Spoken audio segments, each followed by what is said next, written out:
Let's talk with the Congresswoman from Florida, Cammack. Welcome to Victory News. Now, the Democrats are offering a bill to provide abortions worldwide. So as a nation, do we need to be spending tax dollars to kill babies now globally? Oh, I think everybody knows the answer to that question, and it's absolutely not. You think about what our country was founded on, the premise of life, liberty, and the pursuit of happiness, and it starts with life. The notion that somehow it is justifiable or okay, like the Democrats have indicated all throughout this year, voting for abortion on demand up until the day of delivery, they think that this is totally normal. This is not normal.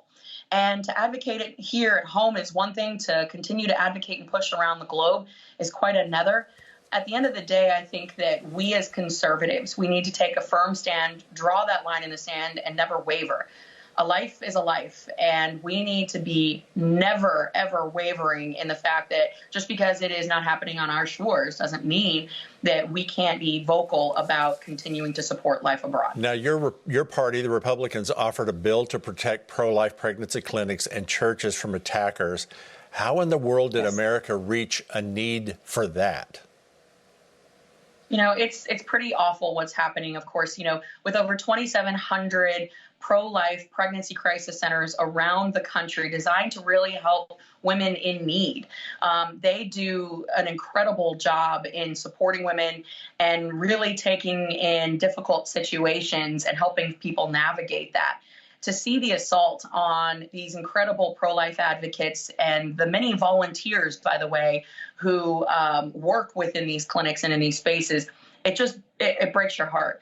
And of course, let us not forget the attempted assassination of one of our justices. Right. And thank goodness he and his family are safe, but there's just crickets coming from the other side when it comes to the assault that the pro-life community and the justices have experienced in the last few months. All right. Back in 2011, you had an unusual circumstance that propelled you into political service. Could you share that with us? Yeah, of course.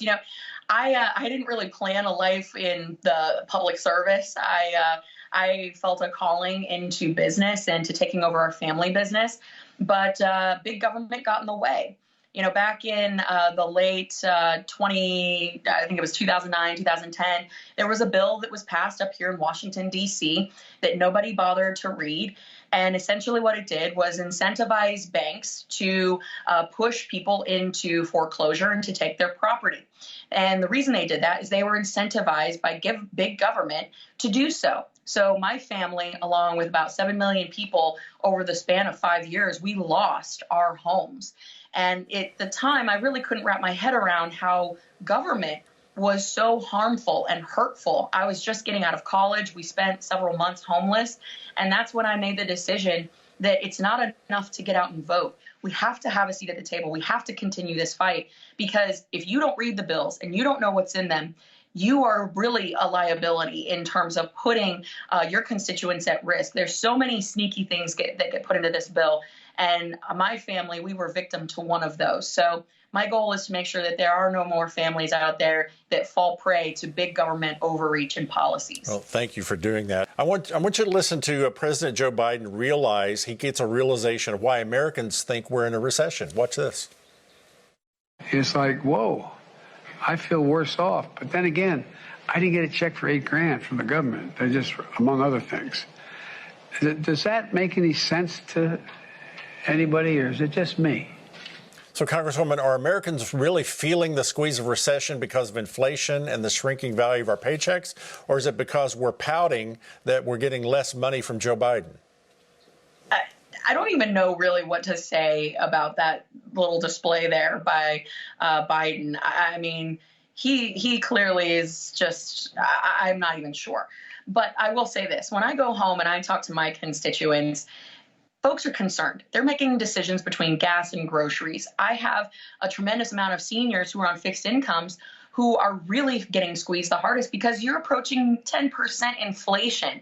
You're experiencing our basic essential goods that are going up steadily every single month. And if you're on a fixed income, that's problematic. So people are really nervous. They're scared. Folks are going back to school. You know, they're getting kids back to school here in the next few weeks.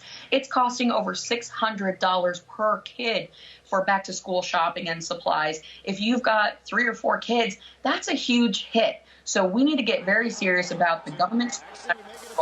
That is what our inflation high, and that's what's taking more money out of the pockets of everyday Americans.